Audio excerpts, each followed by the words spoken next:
Welcome to city news. నేను మీ గడ్డమనిల్. ముందుగా headlines. ప్రజావాణి దరఖాస్తులను త్వరగా పరిష్కరించాలి. మంచిర్యాల జిల్లా కలెక్టర్ కుమార్ దీపక్. చెన్నూరులో ధాన్యం కొనుగోలు ప్రక్రియ మరింత వేగవంతం చేయడానికి చర్యలు. రాష్ట్ర గనుల శాఖ మంత్రి గడ్డం వివేక్ వెంకటస్వామి. 58వ డివిజన్లో ఇందిరా మహిళా శక్తి డ్వాక్రా మహిళలకు చీరల పంపిణీ.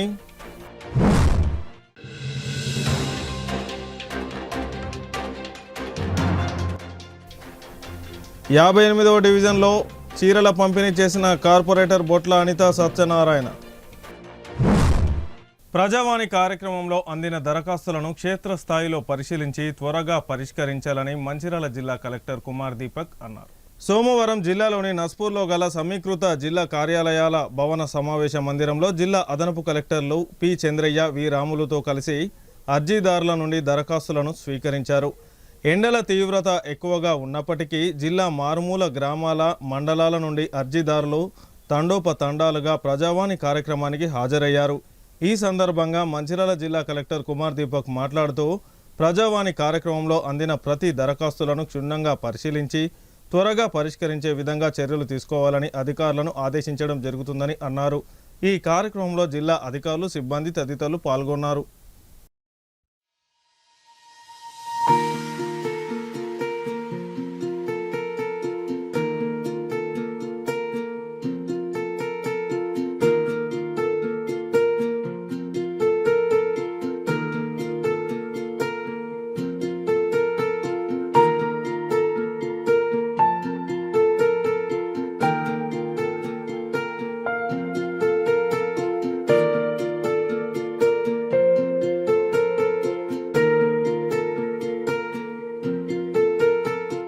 తెలంగాణ కాంగ్రెస్ రాష్ట్ర ప్రభుత్వం ప్రవేశపెట్టిన ప్రజాపాలన ప్రగతి ప్రణాళిక కార్యక్రమంలో మహిళా వారోత్సవాల సందర్భంగా ఈరోజు 58వ డివిజన్లో డ్వాక్రా మహిళలకు చీరల పంపిణీ చేయడం జరిగింది. చీరలను పంపిణీ చేసిన కార్పొరేటర్ బొట్ల అనిత సత్యనారాయణ మాట్లాడుతూ గత సంవత్సరం దసరా పండుగ సందర్భంగా డ్వాక్రా మహిళలకు చీరల పంపిణీ చేయాల్సి ఉండేదని, ఎన్నికల కారణంగా వాయిదా పడ్డ చీరల పంపిణీ కార్యక్రమం మహిళా వారోత్సవాల సందర్భంగా 3 రోజుల పాటు పట్టణంలో అన్ని డివిజన్లలో చీరల పంపిణీ కార్యక్రమం ఉంటుందని అన్నారు. 58వ డివిజన్ పరిధిలోని మహిళలకు ఈరోజు చీరల పంపిణీ చేయడం జరిగిందని, ఈ సందర్భంగా డ్వాక్రా మహిళలకు ప్రత్యేకంగా డ్వాక్రా భవన్ నిర్మించాలని విజ్ఞప్తి చేయడం జరిగిందని అన్నారు. డ్వాక్రా భవన్ నిర్మాణ విషయమై మున్సిపల్ కార్పొరేషన్ మేయర్ దృష్టికి తీసుకువెళ్లి మహిళలకు ప్రత్యేకంగా భవనం నిర్మించాలని విజ్ఞప్తి చేయడం జరుగుతుందని తెలిపారు. ఈ కార్యక్రమంలో 58వ డివిజన్ డ్వాక్రా మహిళలు, మున్సిపల్ అధికారులు తదితరులు పాల్గొన్నారు.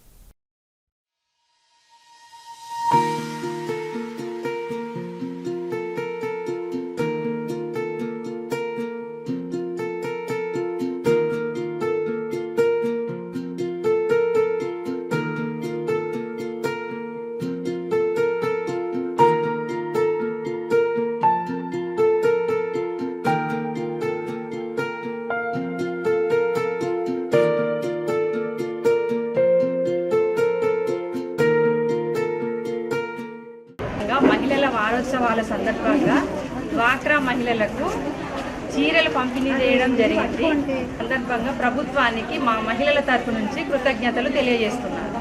రాష్ట్ర ప్రభుత్వం ఏదైతే వారోత్సవాలు అనేటువంటి నిర్వహిస్తుంది, అందులో భాగంగా మన మంచిర్యాల పట్టణంలో డ్వాక్రా గ్రూప్ మహిళలకు రాష్ట్ర ప్రభుత్వం ఏదైతే గతంలో బతుకమ్మ పండుగకు సందర్భంగా చీరలు పంపిణీ చేసేటువంటి సందర్భంలో గతంలో ఉన్నటువంటి ఎలక్షన్లు రావడం మూలాన ఆ రోజు బతుకమ్మ చీరలు పంపిణీ చేయలేదు.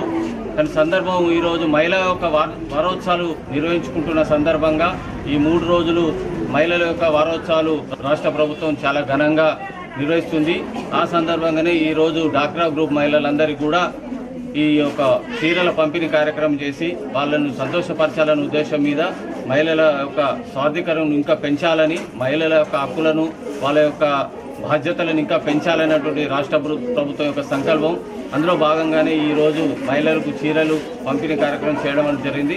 అంతేకాకుండా మన మంచిర్యాల పట్టణంలోని 58వ డివిజన్లో ఈ చీరల పంపిణీ కార్యక్రమం అనేటువంటి చాలా ఉత్సాహంగా మహిళలందరూ వచ్చి ఈ కార్యక్రమంలో పాల్గొన్నారు.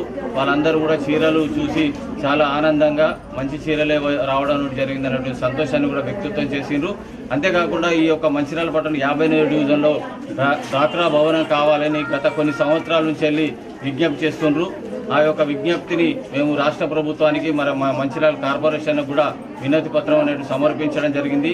దీని మీద అవసరమైతే మళ్ళొకసారి మహిళలందరినీ పట్టుకుపోయి మనం కార్పొరేషన్లో ఈ యొక్క డ్వాక్రా గ్రూప్ మహిళా భవనాన్ని సాధించుకునే వరకు పోరాటం చేయవలసిందిగా నేను ప్రతి మహిళా సంఘానికి డ్వాక్రా గ్రూప్ సంఘాలందరికీ కూడా కోరడం జరుగుతుంది. ఈ ఏదో భవనంలో మనం ఇవాళ చీరలు పంపిణీ చేసుకునే దానికంటే అదే మన సొంత డ్వాక్రా భవనం గిట్ట ఉన్నట్టయిందంటే అదే భవనంలో ఈ చీరల పంపిణీ కానీ మహిళల యొక్క కార్యక్రమాలు కానీ అనేకమైనటువంటి హక్కుల కోసం వారి యొక్క ప్రోగ్రామ్స్ అనేటువంటి అందులో చేసుకునే అవకాశం ఉంటుంది. కనుక రాష్ట్ర ప్రభుత్వాన్ని మరియు ఏదైతే ఉన్నటువంటి కార్పొరేషన్లో ఉన్నటువంటి మేయర్ గారికి ప్రత్యేకంగా విజ్ఞప్తి చేస్తున్నాం. మా యొక్క 58వ డివిజన్లో డ్వాక్రా గ్రూప్ భవనాన్ని నిర్మించాలని ఈ యొక్క మహిళలకు ఒక నీడ ఇవ్వాలనేటువంటిది ఈ సందర్భంగా తెలియజేస్తూ ఇప్పుడు పొందినటువంటి చీరలందరూ కూడా వినియోగించుకొని రాబో కాలం లోపల కూడా మీరు ఉత్సాహంగా రాష్ట్ర ప్రభుత్వం చేసేటువంటి కార్యక్రమాలన్నింటినీ కూడా పాల్గొనవలసిందిగా ఈ సందర్భంగా కోరుకుంటున్నాను. మంచిర్యాల జిల్లా ప్రాంతానికి గోమాతను జాతీయ ప్రాణిగా ప్రకటించాలని, గోవధను పూర్తిగా నిషేధించాలనే పవిత్ర సంకల్పంతో నిర్మల్ జిల్లా కుబీర్ ప్రాంతానికి చెందిన జాదవ్ మాధవరావు చేపట్టిన మహాపాదయాత్ర నేడు మంచిర్యాల జిల్లాకు చేరుకుంది. 15,000 కిలోమీటర్ల లక్ష్యంతో సాగుతున్న యాత్ర నిర్మల్ జిల్లా కుబీర్ గ్రామం నుండి ప్రారంభమైన ఈ పాదయాత్ర భారతదేశంలోని 12 జ్యోతిర్లింగాలు చార్ధంలతో పాటు పూరి జగన్నాథ్ దేవాలయం వరకు సుమారు 15,000 కిలోమీటర్లు సాగనుంది. గో సంరక్షణపై ప్రజల్లో చైతన్యం తీసుకురావడమే ఈ యాత్ర ముఖ్య ఉద్దేశం. మంచిర్యాలలో ఘనస్వాగతం. నేడు మంచిర్యాలకు చేరుకున్న జాదవ్ మాధవరావుకు స్థానిక గో ప్రేమికులు, హిందూ సంఘాల నాయకులు ఘనస్వాగతం పలికారు. ప్రస్తుతం ఆయన మాధవ సేవా సమితి మరియు రాష్ట్రీయ స్వయం సేవక్ సంఘం కార్యాలయంలో విశ్రాంతి తీసుకుంటున్నారు. ఈ సందర్భంగా హిందూ ఉత్సవ సమితి కార్యదర్శి కర్ణకంటి రవీందర్ మాట్లాడుతూ గోమాత వధ నిషేధం మరియు గో సంరక్షణ కోసం తన జీవితాన్ని అంకితం చేసిన జాదవ్ మాధవరావు మనమందరం ఆధ్యాత్మికంగా, నైతికంగా సహకారం అందించాలని పిలుపునిచ్చారు. అందరికీ జై శ్రీరామ్, జై గోమాత, భారత్ మాతాకి జై. నా పేరు వచ్చేసి జాదవ్ మాధవరావు, సన్ ఆఫ్ సూర్యనారాయణ్. నేను కుబీర్ నుండి 12 జ్యోతిర్లింగాలు, భారత్కి బడా చార్ధామ్, చోటా చార్ధామ్ మహాపాదయాత్ర చేస్తున్నా. నా సంకల్పం ఏంటంటే గోమాతను జాతీయ మాతగా ప్రకటించాలని సంకల్పంతో, అదేవిధంగా 4వసారి కూడా నరేంద్ర మోడీ రావాలని మరియు అఖండ భారత్ నిర్మాణ్ జరగాలని సంకల్పంతో 12 జ్యోతిర్లింగాలు, భారత్కి బడా చార్ధామ్, చోటా చార్ధామ్ మహాపాదయాత్ర చేస్తున్నా. దగ్గర దగ్గర 15,000 కిలోమీటర్లు మహాపాదయాత్ర చేస్తున్నా. మొత్తానికి నా యాత్ర సంవత్సరం పడుతుంది అన్న. ఫస్ట్ యాత్ర స్టార్ట్ అయ్యి ఒడిస్సా పూరి జగన్నాథ్ నుంచి మొదలుకొని ఉత్తరాఖండ్, జార్ఖండ్, ఉత్తరప్రదేశ్ నుంచి గుజరాత్, మహారాష్ట్ర, మధ్యప్రదేశ్, తమిళనాడు, ఆంధ్రప్రదేశ్, శ్రీశైలం, మల్లికార్జునకు ముగుస్తుందన్న నా యాత్ర. అందరికీ జై శ్రీరామ్, జై గోమాత, భారత్ మాతాకి జై. అందరికీ నమస్కారం. జై శ్రీరామ్, జై గోమాత. వీరు మన నిర్మల్ వాస్తవ్యులు, కుబీర్ గ్రామం, చిన్న పల్లెటూరు. అక్కడి నుండి యుక్త వయసులో మన దేశ సంపద అయినటువంటి గోవును జాతీయ ప్రాణిగా ప్రకటించాలని, సనాతన ధర్మంలో గోవుకు ఎంతో ప్రాముఖ్యత ఉన్నది. సకల దేవతలు కొలువై ఉన్న దేహానికి ఒక అద్భుతమైన ఈ యొక్క మన దేశ సంపదను కాపాడడానికి మంచి సంకల్పంతో చేపడుతున్నటువంటి యాత్రకు ప్రతి ఒక్కరూ వీరికి స్వాగతం పలికి వీరికి సహాయ సహకారాలు అందించాలని మా తరపున, మా కోదండ రామాలయం తరపున ప్రత్యేకంగా అందరిని కోరడం జరుగుతుంది. గోవు అనగా సర్వదేవతలు కొలువైన దేహము. ఆ దేహాన్ని కాల్పాడుకుంటేనే ఈ భూమాత ఉంటుంది. ఇప్పుడు ఇంత మండుటెండలో ఈ ప్రయాణం చేస్తున్నాడంటే వారికి మనం ఖచ్చితంగా శిరస్సు వంచి నమస్కారం తెలియజేయాలి. ఎందుకంటే ఇట్లాంటి యువకుల వల్లనే దేశ సంపద అనేటువంటి గోవును కాపాడబడుతుంది. అది కేంద్ర ప్రభుత్వానికి తెలియాలనే ఉద్దేశంతోనే వీరి యాత్ర మొదలుపెట్టారు. అదేవిధంగా జాతీయ సంపద అయినటువంటి గోవును కాపాడుకుంటేనే ఈ భూమాత బతికుంటుంది. ఈ భూమాత బతికలేకపోతే సర్వజీవులు అన్ని సర్వనాశనం అయిపోతాయి. ఆ ఒకటే ఆయుధము ఈ భూమండలాన్ని కాపాడాలంటే గోవు బతికి ఉండాలి. పంచగవ్యాలు భూమాత పరిపూర్ణంగా సమృద్ధిగా చేయగల ఏకైక ప్రాణి గోమాత. అందుకోసమనే మన సనాతన ధర్మంలో గోవుకు ఎక్కువ ప్రాధాన్యత ఇచ్చి ప్రతి ఒక్కరూ గోవును సాదుకొని పెంచి పోషించుకొని జీవనం సాగించేవారు. అలాంటి గోవు రాను రాను అంతరించిపోతున్నది. అందుకోసమని వీరు పెట్టిన ఈ యాత్ర సుగమంగా చేరుకొని వారి యాత్ర సంవత్సర కాలం పడుతుంది. 15,000 కిలోమీటర్లు వారు యాత్ర పాదయాత్రతోనే మొదలవుతుంది. వీరికి దారి మధ్యలో ఆహార పదార్థాలు కానీ వాటర్ కానీ ఒకవేళ వీరికి ఆశ్రయం కల్పించడానికి గుడి ప్రాంగణంగా ప్రతి ఒక్కరూ ఆశ్రయం ఇవ్వాలని మా మనస్ఫూర్తిగా మా కోదండ రామాలయం తరపున ఆ గోమాత మాలాధారణ కమిటీ సభ్యుల తరపున ప్రత్యేక కృతజ్ఞత తెలియజేస్తున్నాం, ధన్యవాదాలు తెలియజేస్తున్నాం. జై శ్రీరామ్, జై గోమాత, జై విశ్వమాత, భారత్ మాతాకి జై. హిందూ సాంప్రదాయంలో ఎక్కడైతే గోవు పూజింపబడుతుందో, ఎక్కడైతే స్త్రీలు గౌరవింపబడతారో, ఎక్కడైతే దేవాలయాలు ఏ ఆటంకాలు లేకుండా నిర్విఘ్నంగా కొనసాగుతాయో అక్కడ దేవతలు నాట్యం చేస్తారు, దేవతలు ప్రత్యక్షమవుతారు. అలాంటి శ్రీ కోదండరామాలయ ప్రాంగణంలో ఈ స్వామివారు చేస్తున్నటువంటి యాత్ర పరిసమాప్తి కావాలని ఆ గోమాత యొక్క ఆశీస్సులు, ఆ సీతారామచంద్ర స్వామి యొక్క ఆశీస్సులు వీరికి ఉండాలని ప్రార్థన చేస్తున్నాం. చెన్నూరులో ధాన్యం కొనుగోలు ప్రక్రియ మరింత వేగవంతం చేసేందుకు చర్యలు చేపడుతున్నామని రాష్ట్ర కార్మిక గనుల శాఖ మంత్రి డాక్టర్ గడ్డం వివేక్ వెంకటస్వామి ఒక ప్రకటనలో తెలిపారు. ఈసారి వరి పంట అంచనాలకు మించి అధిక దిగుబడి వచ్చిందని, ప్రస్తుతం అకాల వర్షాల నేపథ్యంలో ధాన్యం కొనుగోలు ప్రక్రియ మరింత వేగవంతం చేయడం కోసం చర్యలు చేపడుతున్నామని తెలిపారు. ప్రస్తుతం ఉన్న లారీలకు 75 లారీలను అదనంగా కేటాయించేందుకు చర్యలు తీసుకుంటున్నామని అన్నారు. జిల్లా కలెక్టర్ అధికార యంత్రాంగం ధాన్యం కొనుగోలు ప్రక్రియ నిరంతరం పర్యవేక్షిస్తున్నారని, రైతులు ఆందోళన చెందవలసిన అవసరం లేదని తెలిపారు. రైతులు ఆలస్యం చేయకుండా వరి ధాన్యంను కొనుగోలు కేంద్రాల్లో విక్రయించాలని తెలిపారు. చెన్నూరు రైతులకు విజ్ఞప్తి. ఈ సంవత్సరం ఎక్కువ పంట రావడం వలన రైతులందరికీ కూడా ఆందోళన ఉంది. తొందరగా కొనుగోలు చేసుకుంటే వర్షాకాలం వచ్చే ముందు రైతులకు ఇబ్బంది ఉండదని చెప్పి వారి మనసులో ఉంది. దాని ప్రకారంగానే కలెక్టర్ గారితో మాట్లాడి మన చెన్నూరు రైతుల గురించి ఎక్కువ గోడౌన్ స్పేస్ తీసుకోవడము, హమాలీలు పెట్టడము, ఎక్స్ట్రా లారీలు ఈరోజు మాట్లాడడం జరిగింది. 75 లారీలు ఇంకా ఎక్కువ మన చెన్నూరు నియోజకవర్గంలో లారీలు పెట్టడం జరుగుతుంది. తర్వాత కొత్త గోడౌన్ స్పేస్ మన చెన్నూరులో పెద్దపల్లిలో కూడా కలెక్టర్ గారు రెంట్ పైన తీసుకున్నారు, హమాలీలు కూడా అరేంజ్ చేస్తున్నారు. సో రైతులందరూ కూడా ఎక్కడ కూడా ఆందోళన పడేది అవసరం లేదు. వారం రోజులలో ప్రతి గింజ కూడా కొనుగోలు చేసుకుంటామని చెప్పి మీ అందరికీ భరోసా ఇప్పిస్తున్నాము. మందమరి పట్టణ ప్రెస్ క్లబ్ ఆధ్వర్యంలో సీనియర్ జర్నలిస్టు ఎండి మునీర్ మొదటి వర్ధంతిని నిర్వహించుకున్నారు. ఈ సందర్భంగా కార్యక్రమంలో పాల్గొన్న పాత్రికేయులు మాట్లాడుతూ ఎండి మునీర్ ఆశయాలను ముందుకు తీసుకువెళ్లాలని లక్ష్యంతో వర్ధంతి కార్యక్రమాన్ని ఏర్పాటు చేయడం జరిగిందని అన్నారు.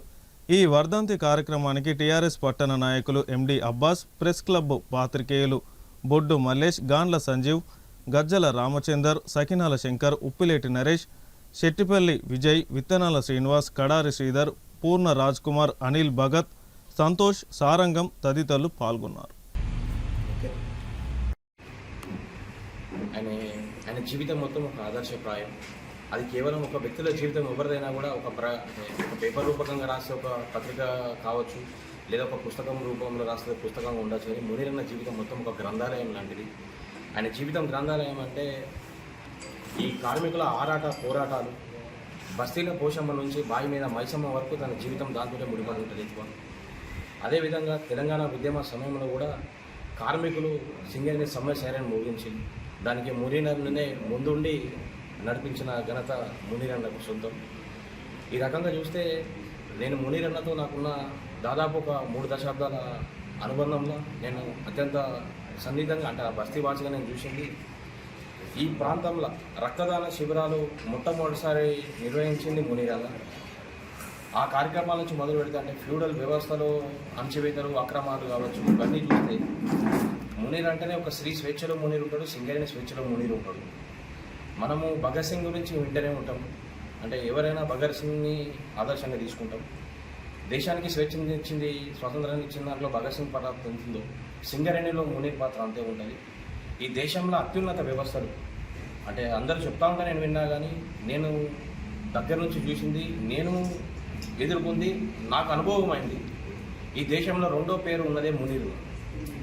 దేశవ్యాప్తంగా మునీర్ పేరు రెండో స్థానంలో ఉండడం అంటే అంతటి తిరుగుబాటు, అంటే కార్మికుల సమస్యలు కావచ్చు, సింగరేణి ప్రాంతంలో ఏ సమస్య మీదైనా మునీర్ తిరుగుబాటు చేసింది. తెలంగాణ ఉద్యమ టైంలో కూడా మునీర్ అన్న పోషించిన పాత్ర అమోఘం. అంతటి గొప్ప మనిషి. ఎంతోమంది జర్నలిస్టులకు అక్షర దిద్దుబాటు నేర్పించింది మునీర్. అసలు జర్నలిజం అంటే తెలియని వాళ్ళకు సీనియర్ జర్నలిస్టు మునీర్ గారి ప్రథమ వర్ధంతి మొన్న మరి ప్రెస్ క్లబ్లో మరి తమ మునీర్ గారిని వారి వర్ధంతి సందర్భంగా మునీర్ గారు అమర్ హై, మునీర్ గారు జోహార్ అని చెప్పేసి మొన్న మరి మీడియా సోదరులు, పాత్రికా విలేకరులు తన ఆశయాన్ని తను 1985 నుంచి కలం బట్టి మరి జరిగేటువంటి పరిస్థితులను చరిత్ర కానీ జరిగేటువంటి పరిస్థితుల కోసం చరిత్ర రాసినటువంటి మహానుభావుడు మునీర్ గారు లేకపోవడం చాలా బాధాకర విషయం. తను విద్యార్థి దశ నుండి ఈ మనమరి ప్రాంతంలో ప్రజల కోసం, కార్మిక వర్గం కోసం, ఈ ప్రాంతం కోసం అనేక పోరాటాలు చేసి మరి తన జీవితాన్ని కూడా కాదనుకుంటా యావజ్జీవ శిక్షకు పోయొచ్చినటువంటి మహానుభావుడు మునీర్ గారు. మరి ఆనాడు ఈ ప్రాంతంలో బీదలకు కానీ, కార్మిక వర్గానికి కానీ ఎవరికి కూడా ఇవాళ రక్తం కావాలంటే తను సైకిల్ మీద పోయి వాళ్లకు రక్తం ఇచ్చేటువంటి మహానుభావుడు మునీర్ గారు. తన సేవలను, తన ఆశయాన్ని ఈ ప్రాంత ప్రజలు, ఈ మనమరి కార్మిక వర్గం ఏనాడు కూడా మరి మర్చిపోదని మరి మరొకసారి మరి మునీర్ గారు కూడా చిరునవ్వుతో తన సమాధిని కూడా మనమరి ప్రాంతాల్లో తన సమాధి కట్టుకోవడం జరిగింది. ఏదైనప్పటికీ కూడా తన ఆశయాలను, తను చేసినటువంటి పోరాటాలను. వార్తలు ముగించే ముందు హెడ్లైన్స్ మరొకసారి. ప్రజావాణి దరఖాస్తులను త్వరగా పరిష్కరించాలి, మంచిర్యాల జిల్లా కలెక్టర్ కుమార్ దీపక్. చెన్నూరులో ధాన్యం కొనుగోలు ప్రక్రియ మరింత వేగవంతం చేయడానికి చర్యలు. రాష్ట్ర గనుల శాఖ మంత్రి గడ్డం వివేక్ వెంకటస్వామి. 58వ డివిజన్లో ఇందిరా మహిళా శక్తి డ్వాక్రా మహిళలకు చీరల పంపిణీ.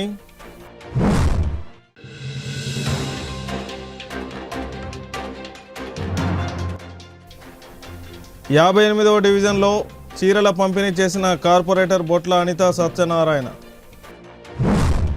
సిటీ న్యూస్ ఇంతటితో సమాప్తం. తిరిగి ప్రసారమయ్యే సిటీ న్యూస్లో మళ్ళీ కలుసుకుందాం. అంతవరకు సెలవు. నమస్కారం.